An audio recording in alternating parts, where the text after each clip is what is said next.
Assalamualaikum warahmatullahi wabarakatuh. Izin memperkenalkan diri, nama saya Ilham Wilandra, mahasiswa dari Politeknik Pembangunan Pertanian, Program Studi Teknologi Mekanisasi Pertanian. Nah, pada kesempatan kali ini saya akan membahas materi kuliah Teknologi Pertanian Modern. Langsung aja kita mulai. Untuk materi yang pertama itu tentang pengenalan pemrograman microcontroller Arduino berbasis smart farming. Nah, microcontroller adalah suatu chip yang dapat menerima sinyal input serta mengelola dan memberikan sinyal output sesuai dengan program yang telah dimasukkan ke dalamnya. Untuk Arduino sendiri itu adalah suatu rangkaian elektronika yang bersifat open source yang mudah digunakan dan mampu mengendali lingkungan sekitar berbasis sensor. Apa aja sih perbedaan microcontroller dengan Arduino itu? Untuk microcontroller ini berbentuk IC. Setelah itu dia harus menyediakan downloader serta ilmu solder sangat diperlukan untuk microcontroller. Setelah itu ketersediaan library yang terbatas dan pemrograman yang bebas. Sedangkan untuk Arduino itu dia bentuknya siap pakai. Setelah itu siap dikonektikan ke PC atau laptop. Setelah itu ilmu yang untuk solder juga sangat minim. Setelah itu banyak library yang siap pakai dan pemrograman bahasa tingkat tinggi. Setelah itu ada macam-macam Arduino.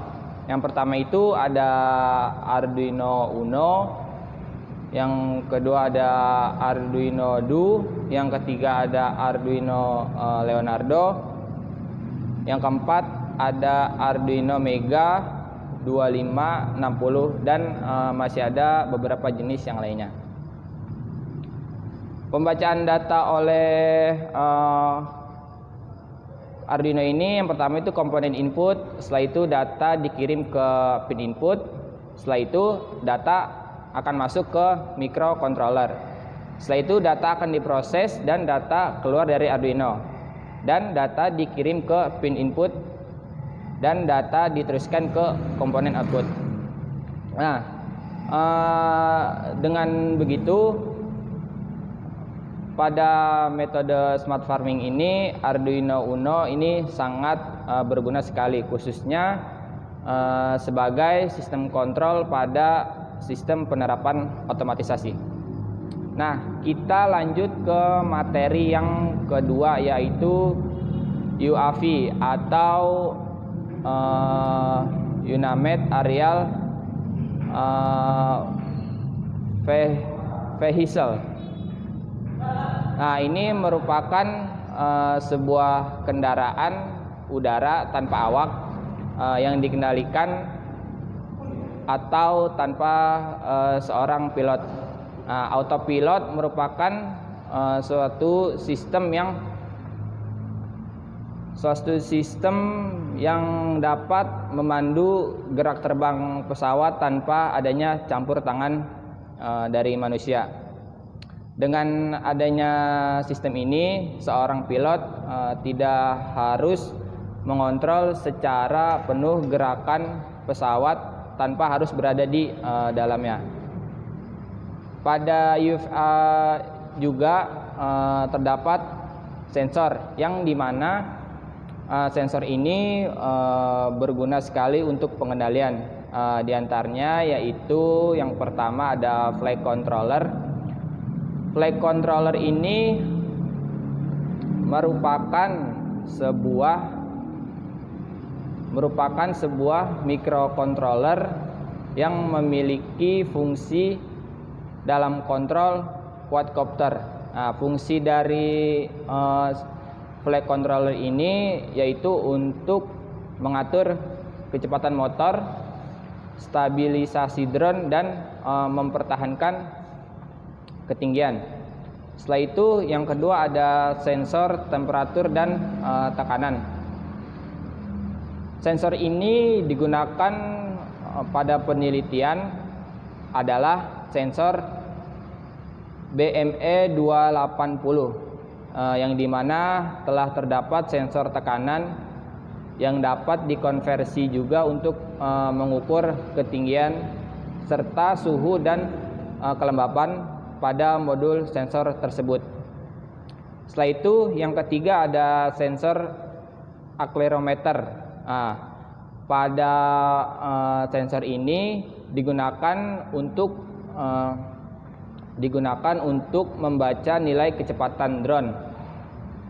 Kecepatan dari sensor ini didapat dengan mengintegralkan nilai percepatan yang keluar dari sensor sehingga mendapat nilai kecepatan dari drone tersebut. Yang keempat ada modul wireless. Modul wireless ini sebagai media untuk mengirimkan data informasi dari drone kepada pilot, sehingga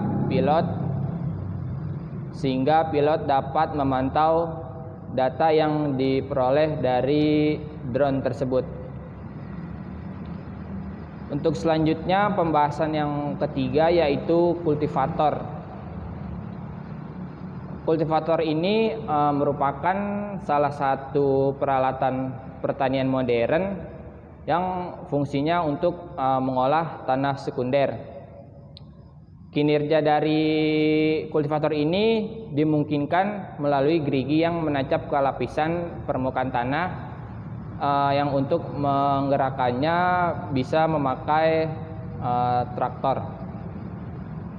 Desain modern kultivator ini harus dapat menghasilkan nilai produktivitas serta efisiensi dan nilai safety yang tinggi, sehingga dibutuhkan perancangan yang baik pada alat kultivator ini.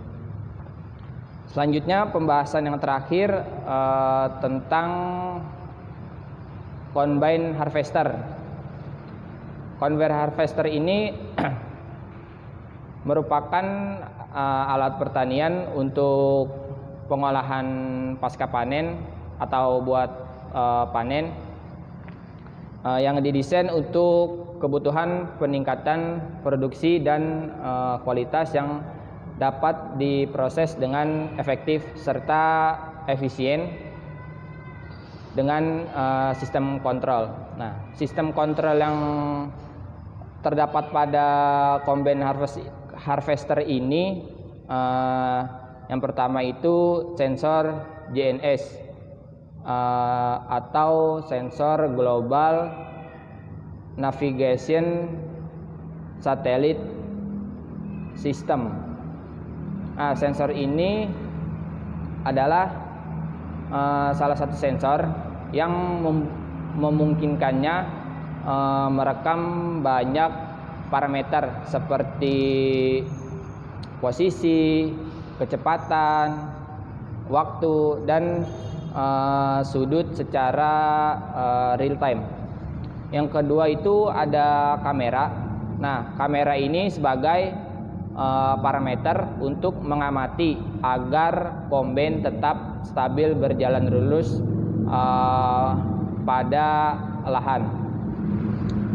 Dan yang ketiga itu ada wheel steering angle sensor.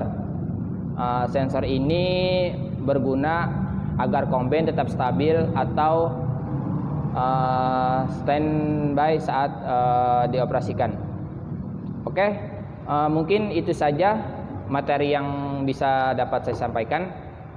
Kurang lebihnya mohon maaf. Billahi taufiq wal hidayah. Wassalamualaikum warahmatullahi wabarakatuh.